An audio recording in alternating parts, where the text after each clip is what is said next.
Hello dear students, विद्या गुलम online classes में आप सबका एक बार फिर से स्वागत है। मैंने बहुत अच्छे से आप सबको डिवाइड करना सिखाया है। अब इसके बाद हम लोग आगे बढ़ते हैं और जानते हैं संख्याओं के बारे में, और इससे संबंधित डायरेक्ट भी एग्जाम में आपसे क्वेश्चन पूछे जाते हैं।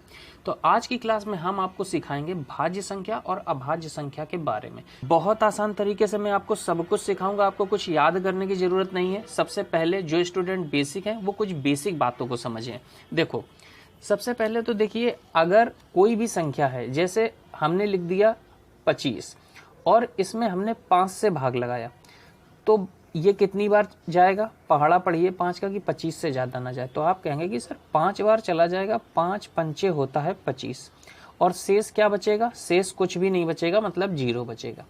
तो जब शेष कुछ नहीं बचता, मतलब 0 बचता है, तो इसे हम बोलते हैं कि ये संख्या पूरी पूरी कट रही है। ठीक है, इससे क्या बोलते हैं? पूरी पूरी कट रही है। अब जैसे मान लीजिए ये 17 लिखा हुआ है, हमने 5 से भाग लगाया 17 में, तो कितनी बार जाएगा बताइए? 3 बार जाएगा ना। 5 तियां कितना हुआ? 15। शेष कितना बचा? 7 में 5 घटाएंगे 2 बचेगा। तो यहाँ पर कुछ बच गया। अगर शेष कुछ बच गया तो हम ये कहेंगे कि ये पूरी पूरी नहीं कट रही है। तो पूरी पूरी कटने का मतलब क्या हुआ कि जब संख्या से भाग दें और संख्या में शेष 0 बच जाए तो हम कहेंगे कि संख्या पूरी पूरी कट रही है। बात समझ में आ गई? जैसे हमने मान लीजिए 18 है, 3 से भाग लगाया, हमने कहा बताइए क्या ये पूरी पूरी कटेगी 3 से? तो आप 3 से भाग लगा के देख लीजिए, 6 बार में आ जाएगा। 3 छंग कितना होता है? 3 छक्का 18, कुछ भी नहीं बचा, मतलब शेष 0 बचा। तो जब शेष 0 बचे तो हम कहेंगे ये संख्या पूरी पूरी कट रही है या पूरी पूरी विभाजित हो रही है।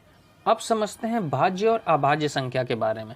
तो देखो, जो संख्या अपने को छोड़कर किसी भी दूसरी संख्या से पूरी पूरी कट जाती है, मतलब किसी भी दूसरी संख्या से, वो संख्या कहलाती है भाज्य संख्या।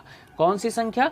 जो अपने को छोड़कर, यानी जो भी संख्या है वो अपने को छोड़ दे और किसी दूसरी संख्या से कट जाए, वही संख्या क्या कहलाएगी? भाज्य संख्या। ध्यान रखिएगा, 1 से भाग नहीं देना होता है, और किसी भी संख्या से भाग दीजिए, यानी 2 से भाग दे दीजिए, 3 से, 4 से, 5 से, 6 से, किसी भी संख्या से भाग दीजिए, लेकिन 1 से भाग दे के नहीं देखना है। जैसे अब अगर हम कहें आपसे कि 4, क्या ये 4 भाज्य संख्या है? तो आपको करना क्या है? हमने क्या पढ़ा कि जो संख्या अपने को छोड़कर, यानी 4 से भाग नहीं देके देखना है, 4 में किससे भाग देना है? किसी दूसरी संख्या से, कोई भी दूसरी संख्या से कट जाए। तो 1 से तो देना नहीं है, क्योंकि कहा गया है 1 से भाग नहीं देना है। तो हम शुरू किससे करेंगे? 2 से भाग देना। तो देखो, 2 से क्या हम ये भाग देंगे तो पूरी पूरी कट जाएगी। तो देखिए जरा भाग दे करके, 4 में हमने भाग दिया, कितनी बार गया? 2 दूना 4, कट गई ना पूरी पूरी, कुछ भी नहीं शेष बचा, तो पूरी पूरी कट गई। तो ये संख्या क्या है? भाज्य संख्या है। तो भाज्य संख्या समझ में आई? वो संख्या जो अपने को छोड़कर किसी भी दूसरी संख्या से पूरी पूरी कट जाए, वो संख्या कहलाती है भाज्य संख्या। ठीक है, अब ये बताइए 15 क्या भाज्य संख्या है? तो आप देखो किससे कटेगी ये? क्या ये 2 से कटेगी? किसी भी संख्या से आपको काटना है, कोई भी संख्या जो आपके दिमाग में है उससे काट के देख लीजिए। अगर कट जाए तो समझ लीजिएगा कि ये भाज्य संख्या है। तो 2 से कटेगी? नहीं कटेगी। 3 से देखते हैं, 3 से कटेगी क्या? 3 के पहाड़े में क्या 15 आता है? बिल्कुल आता है। देखिए 5 बार 3 पचे कितना होता है? 15। कट गई ना पूरी पूरी, कुछ शेष नहीं बचा, 0 शेष बचा। तो हाँ, ये संख्या कैसी है? भाज्य संख्या है। 18 बताइए भाज्य संख्या है कि नहीं है? तो हम देखिए 3 से भाग दे करके देखते हैं, कितनी बार गया? 6 बार, 3 18, शेष कुछ भी नहीं बचा ना। तो ये संख्या कैसी है? भाज्य संख्या। देखिए ये 5 से भी कट रही है, 9 से भी कट रही है, तो किसी भी दूसरी संख्या से कट जाए, बस अपने से नहीं भाग देना है। ये नहीं कि 15 है तो 15 से ही भाग दे के देखो, नहीं, किसी भी दूसरी संख्या से आप काट करके देखिए, अगर शेष 0 बचता है तो वो संख्या कैसी है? भाज्य संख्या है। बात समझ में आई? इससे संबंधित मैं आपको क्वेश्चन भी अभी करवाऊंगा और आप लोगों की प्रैक्टिस हो जाएगी। देखिए, अभाज्य संख्या कौन सी संख्या होती है? इसे इंग्लिश में हम लोग बोलते हैं प्राइम नंबर। तो कौन सी संख्या होती है? जो संख्या केवल अपने से ही पूरी पूरी कटे, वह अभाज्य संख्या कहलाती है। किससे? केवल अपने से, और इसको कोई काट ना पाए। पूरा पूरा कटे तो केवल अपने से कटे और इसे कोई काट ना पाए, तो ये कहलाती है अभाज्य संख्या। ध्यान रखना, 1 से भाग नहीं देना होता है, ये मैंने यहाँ पर भी कहा है और यहाँ पर भी कहा है। जैसे देखिए ये 2 है, दो केवल और केवल अपने से ही कटेगा, यानी दो केवल दो से ही कटेगा, दो एकम दो और शेष कुछ नहीं बचा। पूरा पूरा किससे कटा? केवल अपने से। तो ये कैसी संख्या है? अभाज्य संख्या। दो को कोई और संख्या काट पाएगी? नहीं काट पाएगी। 7 देखिए, 7 एक ऐसी संख्या है जो 7 से ही कटेगी और किसी से नहीं कटेगी। 7 के ही पहाड़े में 7 आएगा तो कुछ भी शेष नहीं बचा। तो ये संख्या क्या है? अभाज्य संख्या है।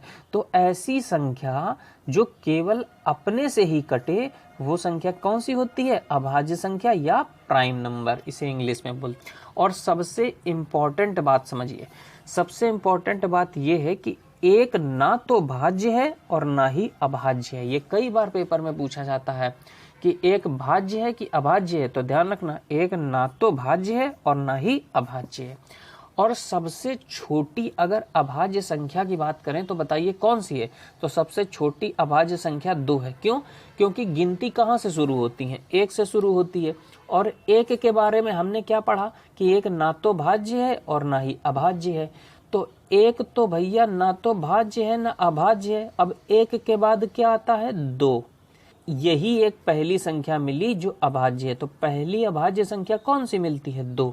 अब अगर हम आपसे पूछ ले कि पहली भाज्य संख्या बताइए, तो 2 के बाद कौन आता है? 3। 3 क्या किसी और से कटेगा? नहीं कटेगा, 3 केवल अपने से ही कटेगा। 4 क्या किसी और से कटेगा? तो आप कहेंगे हाँ सर, 4 2 से कट जाएगा। 2 के पहाड़े में 4 आता है, 2 दूना 4। तो भाज्य संख्या की परिभाषा क्या है कि जो संख्या अपने को छोड़कर किसी भी दूसरी संख्या से कट जाए वह भाज्य संख्या कहलाती है। तो भैया ये अपने को छोड़कर 2 से भी कट गई तो ये कहलाएगी भाज्य संख्या, और यही पहली भाज्य संख्या होगी। कम्युनिटी टैब पर मैंने क्वेश्चन पोस्ट किया था कि पहली भाज्य संख्या कौन सी है, तो ज्यादातर 80% लोगों ने 2 उत्तर टिक मार दिया है। भैया 2 कहाँ से भाज्य है? 2 तो केवल अपने से ही कट रही है ना, किसी और से तो कट नहीं रही है। तो 2 पहली भाज्य कहाँ से हो गई? पहली भाज्य संख्या कौन सी होगी? 4 होगी। बात समझ में आ गई? अब देखिए पहला क्वेश्चन लिखा है कि प्रथम अभाज्य संख्या कौन सी है, यानी आपको फर्स्ट प्राइम नंबर बताना है। तो बताइए पहली अभाज्य संख्या। अभाज्य संख्या कौन सी होती है? जो संख्या केवल अपने से कटे। एक ना तो भाज्य है ना ही अभाज्य है। तो भैया ये तो अभाज्य संख्या है नहीं। ठीक है, ये वाली 2 देखिए, 1 के बाद गिनती में कौन आता है? 2। तो 2 केवल अपने से ही कटती है, और जो अपने से कटती है वो कौन सी होती है? अभाज्य संख्या। तो पहली अभाज्य संख्या कौन सी है? 2 है। ये कई बार एग्जाम में पूछा गया है। बात समझ में आ गई? कोई दिक्कत नहीं है। देखो ये भी अभाज्य संख्या है लेकिन ये 2 के बाद आती है, और यहाँ क्या पूछा गया है? पहली अभाज्य संख्या। तो पहली कौन सी है? 2 है। ठीक है, अगला क्वेश्चन बढ़ते हैं। पहली भाज्य संख्या कौन सी है? तो भाज्य संख्या पहली कौन सी है? 1। 1 ना तो अभाज्य है ना भाज्य है। 2 तो अभाज्य है, अभी हमने देखा कि 2 केवल अपने से ही कटेगा। 3 भी केवल अपने से ही कटेगा।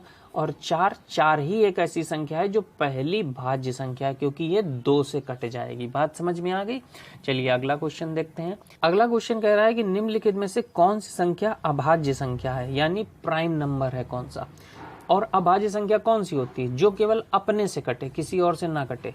8 बताइए किसी और से पूरा पूरा कट जाएगा? तो आप कहेंगे हाँ सर 2 से भी कट जाएगा, 4 से भी कट जाएगा। तो नहीं भैया, ये तो भाज्य संख्या, ये अभाज्य संख्या नहीं है। और हमसे क्या पूछा गया है? अभाज्य संख्या। 9 बताइए, 9 क्या किसी और से कट जाएगा? तो आप कहेंगे हाँ सर 3 के पहाड़े में आता है। 3 का जब हम भाग देते हैं ना तो 3 त्रिका 9 हो जाता है। तो नहीं भैया, ये तो भाज्य संख्या, ये अभाज्य नहीं है। क्या 10 अभाज्य संख्या है? तो आप कहेंगे 2 के पहाड़े में 10 आ जाता है, 2 पंचे 10। तो ये भाज्य है, ये अभाज्य नहीं है। क्या 11 अभाज्य है? तो जरा 2 से भाग दो, क्या आता है 2 के पहाड़े में? 11 नहीं। 3 के पहाड़े में क्या 11 आता है? नहीं ना। तो 3 के पहाड़े में न 4 न 5 न 6, यानी 11 जो है खुद 11 से ही कटेगा, और जो संख्या खुद से कटती है वो क्या कहलाती है? अभाज्य संख्या। तो ये वाली संख्या अभाज्य संख्या है। बात समझ में आ गई? और प्रैक्टिस करने के लिए मैं आपको कम्युनिटी टैब पर खूब सारे क्वेश्चन पोस्ट करता रहूंगा, तो आप लोग वहां से खूब सारा प्रैक्टिस करिएगा। उम्मीद करता हूं कि आज की क्लास में बहुत अच्छे से आप लोगों को भाज्य और अभाज्य संख्या के बारे में समझ में आया होगा। चलिए मिलते हैं नेक्स्ट वीडियो में किसी और नए टॉपिक को लेकर के। Okay, thanks for watching guys.